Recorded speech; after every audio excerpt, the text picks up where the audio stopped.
Sabi nga nila, ang pagpapakasal ay parang isang mainit na kanin na isusubo mo at pag napaso ka, hindi mo dapat inululuwa. Tara, pagchismisan natin yan.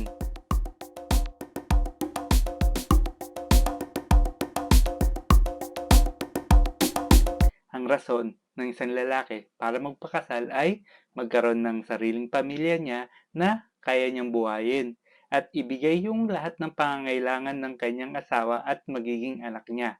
'Di ba? Makikita mo na agad kapag ikaw ay nagpakasal ay para ka ng isang ATM machine ng pamilya mo. Bilang isang binata, bago mo isipin ang pagpapakasal, dapat isaalang-alang mo yung financial capability mo. Nasabi ko yan kasi kung mag-aasawa ka ng maaga at hindi ka pa handa, ano sa tingin mo ang chance mo para mabigyan ng magandang buhay yung pamilya mo at lalong-lalo na yung magiging mga anak mo? Aasa ka na lang ba sa gobyerno? Pati na dun sa politikong idol mo? O kaya dun sa magulang at kapatid mo kasama na rin yung mga kakilala o kamag-anak mo? Sa aking point of view, ang pagpapakasal ay hindi lang tungkol sa pag-ibig, sex, at commitment. Di ba nga? Ang dami dyan sa paligid o kakilala natin na nag-asawa ng maaga. After few years, parehas na silang sumakabilang bahay. O kaya yung pangkaraniwan na yung lalaki yung may iba ng ibinabahay. Sa tingin mo, bakit nangyayari ang mga yan? Bakit sila nagpapakasal ng maaga tapos ang ending nasa ibang kama na sila natutulog? Napakahirap dito sa Pilipinas kapag kasal ka na kasi wala tayong divorce. Anytime, pwede kang habulin ng asawa mo kung sakasakaling magbago ang isip niya.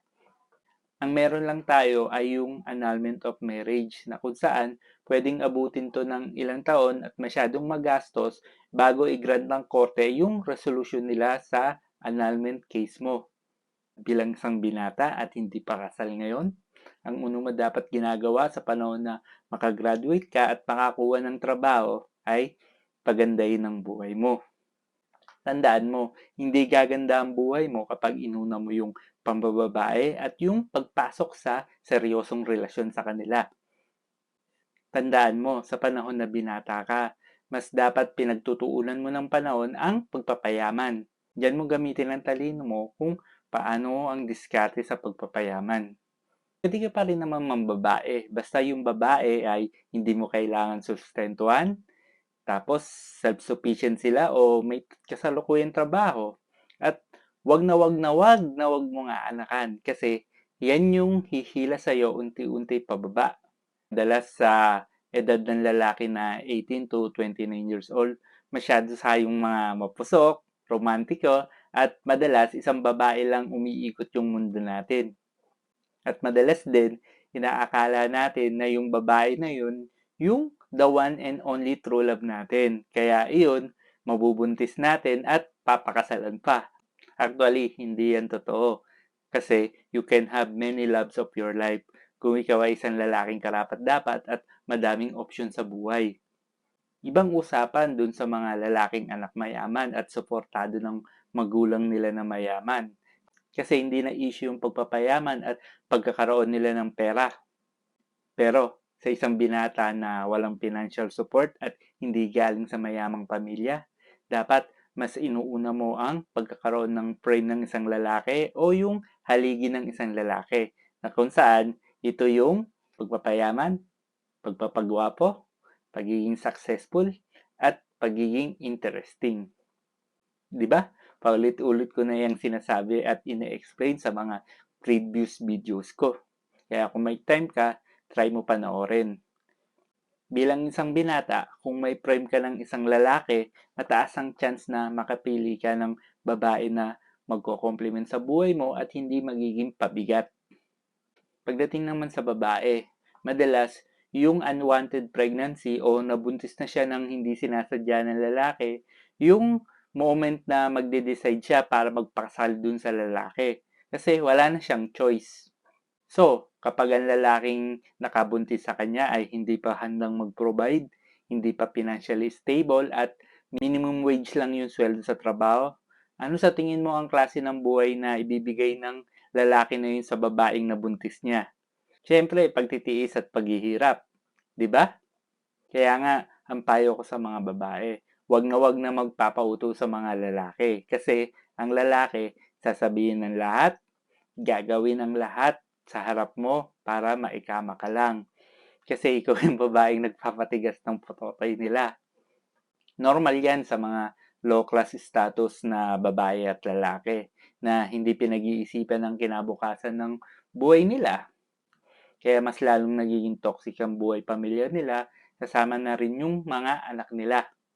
Kaya ikaw, kung babae, at sa tingin mo high value ka, at lalong-lalo na kung birhen ka pa, wag na wag mo bastang ibibigay yung bulaklak mo sa lalaking walang sariling bahay, hindi financial stable, at hindi ka pa kaya pakasalan sa oras na dapat pinapakasalan ka niya. Kasi ang mga binatang nasa edad 18 hanggang 32, hindi pa ganun kaseryoso sa buhay yan. Hindi pa sila ganun ka-mature para i-handle yung pagpapamilya. Kasi ang edad na yan yung pinaka-critical sa buhay ng isang binatang lalaki.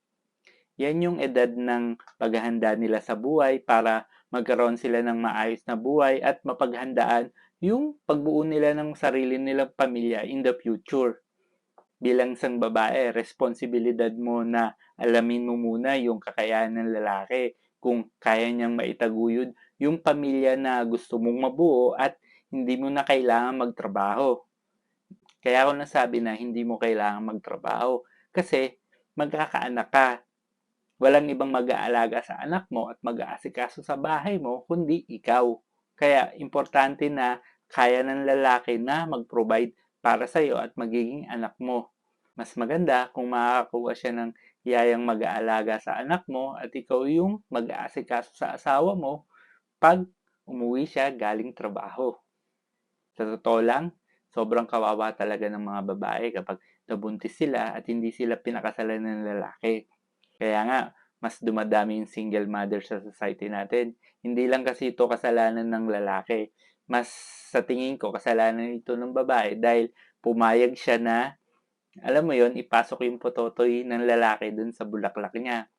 Alam mo yon, pumayag siya na ipasok yung pototoy ng lalaki ng walang gamit na proteksyon. Kaya ayun, ang resulta, lumobo. Likas kasi na gullible ang mga babae. Like, madali silang mauto, lalo na pag in love sila. Binibigay nila ang lahat dun sa lalaki, lalong-lalo na kung pogi pa ito, di ba? So, bakit nga ba nangyayari yon? Kasi, ang mga lalaking pinapatulan o pinipili nila, madalas, sex lang yung iniisip nila at yung gusto nilang makuha dun sa babae. Hindi nila pinaghahandaan o iniisip yung pwedeng mangyari kapag nag-sex sila nito. Kaya nga, tatlong sitwasyon lang yung nangyayari pag aksidenteng nabuntis yung babae. Una, tatakbuhan yung babae.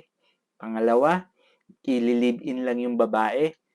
Kahit na umabot ng 15 years at may tatlong anak na sila, hindi pa din pinapakasalan ng lalaki. At yung pangatlo, yung pakasalan ka at magsisi later. Nangyayari yan kasi ang pinili nilang lalaki ay hindi handa sa responsibilidad sa pagkakaroon ng pamilya.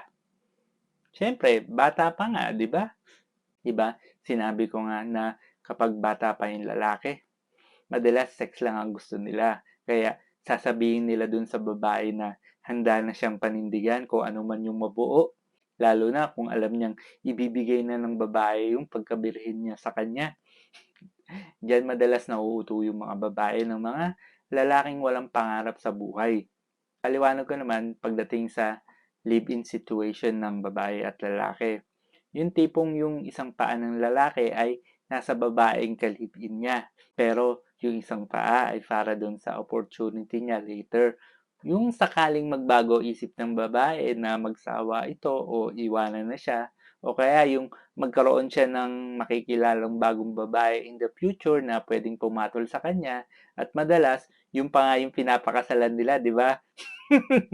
Kaya nga nasabi kong sobrang lugi ang mga babae sa ganyan sitwasyon kasi nasasayang yung fertility years nila sa mga lalaking hindi sila kayang pakasalan at hindi pa kayang bigyan ng magandang buhay kapag kinasal na sila. Ang fertility years kasi ng isang babae ay 18 to 25 years old. Diyan sila pinakamaganda magkaroon ng anak. After ng age na yan, paliit na yung chance na magiging fertile sila at alam mo yun, magi-start ng magbago yung shape ng katawan nila.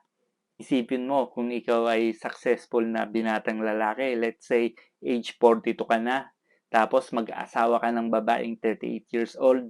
Sa tingin mo, may energy pa ba siyang mag-alaga ng anak mo? At sa tingin mo, mataas pa ba yung chance na mabigyan ka niya ng anak sa edad na yan? Bilang isang binatang lalaki, kung ang goal mo ay magkapamilya, make sure na magkakaroon ka ng anak sa magiging asawa mo.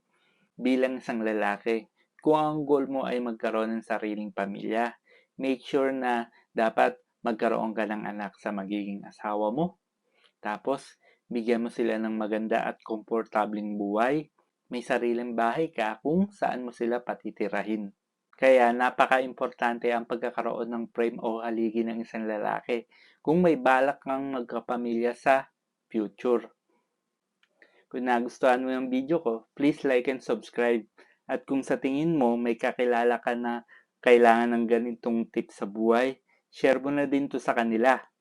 At kung may katanungan ka o hindi ka nag-agree sa mga sinasabi ko, please comment down below. Malay mo, sagutin ko yan sa pamamagitan ng video sa susunod na posting ko. Muli, ang buhay ng tao ay baluktot, bilog at maiksi. Nasa atin ang daan para ito'y dumiretso, umikot at humaba.